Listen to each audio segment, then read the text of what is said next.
Hello everyone, welcome to Sipika Social Science classes. So dear students, in this lecture we'll discuss about Bahujan Samaj Party BSP and Communist Party of India CPI, Communist Party of India Marxist CPIM. ये 3 parties हम इस video lecture में discuss करेंगे और इससे पहले वाले video lectures में हमने डिस्कस की थी अपनी 2 पार्टीज़। कौन कौन सी थी वो?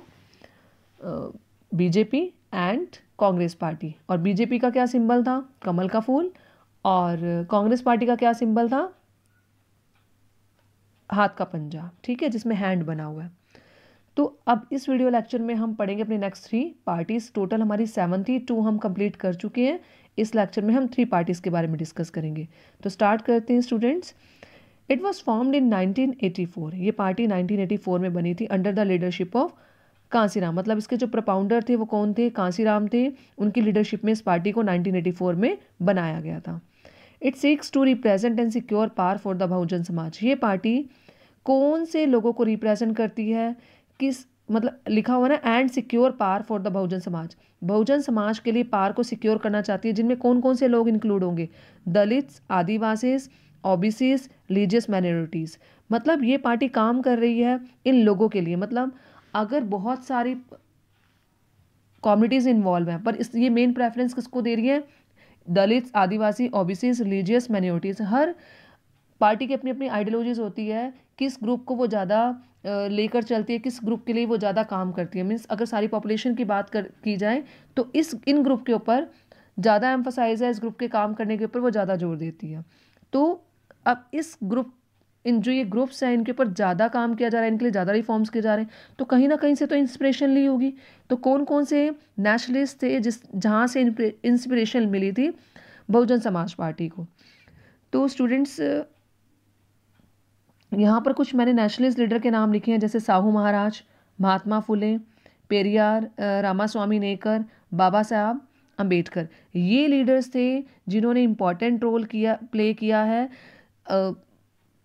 कौन से लोगों के लिए? इन्होंने सोशल रिफॉर्म्स किए हैं अनटचेबल्स के लिए, या जो ऐसे लोग थे जो निम्न तबके के लोग बोलते हैं ना, मतलब जो नीची जाति के लोग थे, उनके लिए इन्होंने बहुत काम किया। इन लीडर से, नेशनलिस्ट से इन्फ्लुएंस्ड होके जो कांशीराम जी थे, उन्होंने भी अपनी पार्टी में इन लोगों के लिए, सपोर्ट के लिए आवाज़ उठाई थी। तो पहले इनके लीडर थे कांशीराम। अगर अब की बात की जाए तो अब किसके हाथ में पावर है? अब है मायावती के हाथ में पावर। सारी कमांड मायावती के हाथ में है, ठीक है। और अगर हम इस बहुजन समाज पार्टी की बात करें तो एकदम से हमारे माइंड में क्लिक होती है कि इसकी सरकार कहाँ पर है? इसकी सरकार उत्तर प्रदेश में है। The party stands for the cause of securing the interest and welfare of the Dalits and the oppressed people. ये पार्टी किन लोगों के लिए काम करती है? किसके वेलफेयर के लिए? जैसे मैंने अभी ऊपर बताया, दलित्स और ऑप्रेस्ड पीपल के लिए काम करती है। और this party is having a strong hold in UP में। इसने कई बार अपनी सरकार बनाई है, स्टेट लेवल पर भी और नेशनल लेवल में कोलिजन गवर्नमेंट बनाकर, ठीक है। तो having a strong hold in UP form government several times by taking support of different parties की सपोर्ट लेके नेशनल लेवल पर कोलिजन बनाकर इस पार्टी ने कई बारी अपनी मतलब पार हाथ में ली है, इसको पार मिली है बहुत बार। और ये पार्टी कहाँ पर है? जैसे यूपी की बात हुई, यूपी के आसपास के जो एरियाज़ हैं, एमपी, छत्तीसगढ़, उत्तराखंड, दिल्ली और पंजाब, इस एरियाज़ में भी इस पार्टी का प्रोमिनेंट रोल रहा है। पर धीरे धीरे इस पार्टी की जो कमांड है वो धीरे धीरे डिक्लाइन हो रही है, क्योंकि बहुत सारी पार्टीज़ अब आ भी गई हैं और हर पार्टी की अपनी अपनी आइडियोलॉजीज़ होती है, उस आइडियोलॉजीज़ के अकॉर्डिंग लोग उनको वोट देते हैं। तो बहुजन समाज पार्टी में क्या था कि किसकी लीडरशिप थी? पहले कांशीराम जी की, फिर उसके बाद किसकी है? मायावती की। कौन सी टीचिंग से ये इंस्पायर हैं? किस लीडर्स की टीचिंग से ये इंस्पायर हुए हैं? पार्टी किन किन के लिए वर्क करती है और कहाँ कहाँ पर ये पार्टी का प्रोमिनेंट रोल है? और हाँ जी, इसका सिंबल क्या है बहुजन समाज पार्टी का? दैट इज़ हाथी, मीन्स एलिफेंट है इस पार्टी का सिंबल। तो पढ़ते हैं अब नेक्स्ट पार्टी के बारे में। ये पार्टी, इसमें हम दोनों पार्टीज़ को साथ लेके चलेंगे। एक है communist party of India CPI और दूसरी है communist party of India Marxist. इसमें सिर्फ एम इंक्लूड हुआ है, मार्क्सिस्ट। तो स्टूडेंट्स देखना ये है कि पार्टी कब फॉर्म हुई है। ये पार्टी फॉर्म हुई है 1925 में और स्प्लिट कब हुई है? 1964 में। और जब ये स्प्लिट हुई है 1964 में, तो स्प्लिट होने के बाद कौन सी पार्टी बनी है? Communist party of India Marxist. मतलब वो किसमें बनी है? 1964 में। तो जब यहाँ से स्प्लिट हुआ तो वहाँ से दूसरी पार्टी फॉर्म हो गई communist party of India, Marxist. अब स्टूडेंट्स मैं आपको थोड़ा सा बता रही हूँ, क्योंकि 2 वर्ड्स हैं, एक है कम्युनिज्म, एक है कम्युनलिज्म। इन 2 वर्ड्स में आप कंफ्यूज होते हो कि कम्युनिज्म और कम्युनलिज्म में क्या डिफरेंस है। कम्युनिज्म वर्ड है जैसे कार्ल मार्क्स वाली आइडियोलॉजी। कार्ल मार्क्स किस आइडियोलॉजी में बिलीव करते थे? सोशलिस्ट होना बिलीव करते थे, सोशलिज्म में बिलीव करते थे। वो क्या चाहते थे, वो क्या करते थे, सारी रिसोर्सेज को पूल कर लेना, फिर पूल करने के बाद लोगों की नीड के अकॉर्डिंग उन सब रिसोर्सेज को डिस्ट्रीब्यूट करना। मीन्स वो कैपिटलिज्म के अपोजिट थे, वो सोशलिज्म को सपोर्ट करते थे। ठीक है, तो ये पार्टी भी किसको सपोर्ट करती है, कौन सी आइडियोलॉजी पर बिलीव करती है? सोशलिज्म वाली आइडियोलॉजी पे बिलीव करती है। देखो मैंने यहाँ पर एक वर्ड भी लिखा हुआ है कम्युनलिज्म, ये इसके क्या है, अपोज है कम्युनलिज्म के। और कम्युनलिज्म का मीनिंग क्या होता है, जो हमने प्रीवियस वाले लेक्चर में डिस्कस किया है कि रिलीजन के बेस पर सोसाइटी को डिवाइड करना, कम्युनलिज्म होता है। मीन्स ये रिलीजन वाले सिर्फ हमें ही वोट देंगे, इस रिलीजन वाले उनको वोट देंगे। तो ये कम्युनलिज्म के बिहाफ पर अगर हम सोसाइटी को डिवाइड करते हैं तो उसको क्या बोलते हैं? कम्युनलिज्म।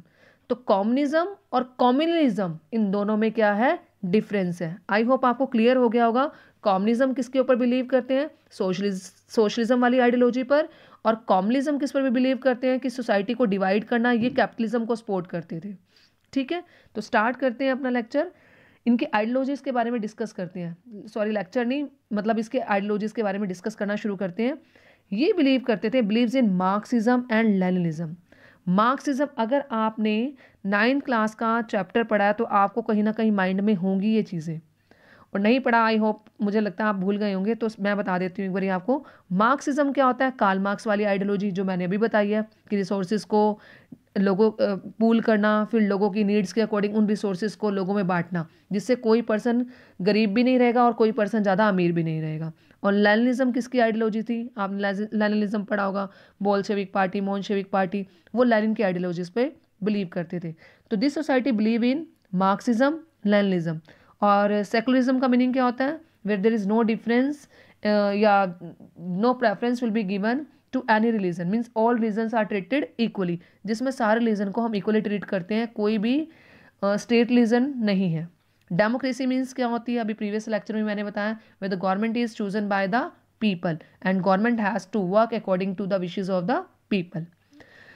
अब ये तो हो गया किस किस चीज़ में बिलीव करती है। अब है किस चीज़ के ऑपोजिट में है, ये पार्टी है ऑपोजिट में। अभी मैंने आपको बताया कम्युनलिज्म के, तो मैंने बारे में बता दिया आपको। अब सक्सेशनिज्म क्या होता है? सक्सेशनिज्म का मतलब होता है देश से अलग होने की स्ट्रेटजी। जैसे आपने देखा होगा भारत से पाकिस्तान अलग हुआ, तो ये उस आइडियोलॉजी में बिलीव नहीं करते कि कोई स्टेट हमारी कंट्री से अलग हो, ये मिलकर काम करने में बिलीव करते हैं। तो ये वाली पार्टी किसके ऑपोजिट थी, अपोज करती थी, किस चीज़ के अपोज में थी? सक्सेशनिज्म के और कम्युनलिज्म के। ठीक है, अब नेक्स्ट, इस पार्टी ने जो काम किया वो किसके लिए काम किया है? पुअर फार्मर्स के लिए, वर्कर्स के लिए काम किया है। ठीक है, तो ये पार्टी उन लोगों के लिए काम करती थी जो फार्मर्स हो गए, पुअर वर्कर्स हो गए, एग्रीकल्चर लेबरर्स हो गए, ये उन लोगों को सपोर्ट करती थी ये वाली पार्टी। और इसकी प्रेजेंस कहाँ कहाँ पर है? प्रोमिनेंट रोल इस पार्टी ने कहाँ प्ले किया अपना? It has significant presence in the states of Kerala, West Bengal, Punjab, Andhra Pradesh and Tamil Nadu. And it is having strong pillar in the left front. जैसे मैंने पीछे आपको UPI, NDI, national democratic alliance के बारे में बताया था, तो ये पार्टी वहाँ भी प्रोमिनेंट रोल प्ले करती है। तो आई होप आपको क्लियर हो गया कम्युनिस्ट पार्टी ऑफ इंडिया के बारे में कि ये मार्क्सिज्म और लेनिनिज्म में बिलीव करती है, सेकुलरिज्म और डेमोक्रेसी में बिलीव करती है। और किसके अपोजिशन में है ये? अपोज है, किस चीज़ को अपोज करती है? सक्सेशनिज्म को और कम्युनिज्म को। अब आपने कंफ्यूज नहीं होना कम्युनिज्म और कम्युनलिज्म में। कम्युनिज्म को सपोर्ट करती है और कम्युनलिज्म के ये अगेंस्ट है। तो सिग्निफिकेंट, आपको देखो डिफरेंस भी समझ आ रहा होगा स्पेलिंग्स में जो मैंने लिखा हुआ है। तो और प्रेजेंस कहाँ कहाँ पर है वो भी आपको समझ आ गया है। अब हम इसका दूसरा, जो ये पार्टी जब स्प्लिट हुई है तो ये किस में कन्वर्ट हुई है वो डिस्कस करते हैं। Communist party of India, Marxist, इसके अंदर एम इंक्लूड हो गया। ठीक है स्टूडेंट्स, अब ये मार्क्सिस्ट वाली आइडियोलॉजी में बिलीव करती है, मतलब कार्ल मार्क्स की आइडियोलॉजी। कार्ल मार्क्स की आइडियोलॉजी भी अभी बताया मैंने आपको कि सारे रिसोर्सेज लोगों की ज़रूरतों के अकॉर्डिंग उनको मिलने चाहिए। ये नहीं है कि सारी पार एक पर्सन के हैंड में आपने दे दिया और वो सब लोगों को जैसे मर्जी एक्सप्लॉइट कर रहा है। तो कैपिटलिज्म वही आइडियोलॉजी होती है जिसमें सारी पावर कुछ लोगों के हाथ में आ जाती है और वो दूसरे लोगों को एक्सप्लॉइट करते हैं। तो ये पार्टी उस कैपिटलिज्म को फेवर नहीं करती है, ये पार्टी सोशलिज्म को फेवर करती है। तो इट वाज फाउंडेड इन 1964। जब ये किससे अलग हुई थी, कम्युनिस्ट पार्टी ऑफ इंडिया से अलग हुई थी, तो ये पार्टी बनी थी 1964 में। अभी बताया सेम आइडियोलॉजीज हैं कुछ कुछ। It believes in Marxism and Leninism, it support socialism, secularism and democratic, जो पीछे हमने पढ़ा है इन सबको सपोर्ट करती है। It opposes imperialism and communism के ये अगेंस्ट थी। सेम है सीपीआई की तरह इट सपोर्टेड बाय कौन कौन से लोग इसको सपोर्ट करते थे इस पार्टी को, poor factory workers, farmers, agriculture labourers and the intelligentsia. Intelligentsia मतलब क्या होता है, जैसे सोशल साइंस के फील्ड में जो लोग बहुत इंटेलिजेंट होते हैं, जो स्किल्ड पीपल होते हैं, उनको बोलते हैं हम इंटेलिजेंसिया। मीन्स मैं आपको बताऊं तो intelligent people, intellectual, the person who are having deep interest in literature and political science, तो उन लोगों को बोला जाता है ये। तो इन लोगों ने किसको सपोर्ट किया है, कम्युनिस्ट पार्टी ऑफ इंडिया को।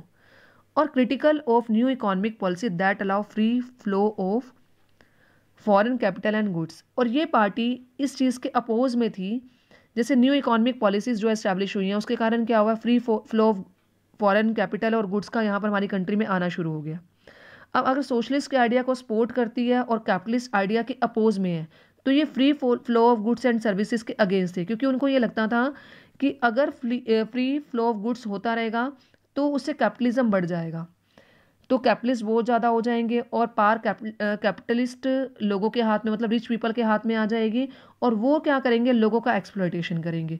तो ये पार्टी फॉरेन कैपिटल और गुड्स के फ्री फ्लो पर के अगेंस्ट थी बिल्कुल, ठीक है।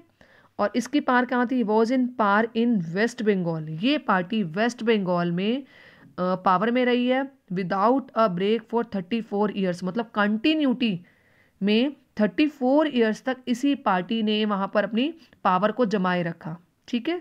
And this party enjoys strong support in West Bengal. कहाँ कहाँ पर इस पार्टी को मेनली सपोर्ट मिलती है, वेस्ट बंगाल में, केरला में और त्रिपुरा में। तो स्टूडेंट से थोड़ा बहुत पीछे वाली पार्टी से रिलेटेड है, क्योंकि स्प्लिट उससे हुई है, तो कुछ कुछ ideologies communist party of India है उसी से ही ली है इन्होंने, ठीक है। अब स्टूडेंट मैंने आपको बता दिया है बहुजन समाज पार्टी का सिंबल क्या है, हाथी। कम्युनिस्ट पार्टी का जो सिंबल है वो क्या है हमारा, जैसे ग्रास और सिकल बनी हुई है वो है।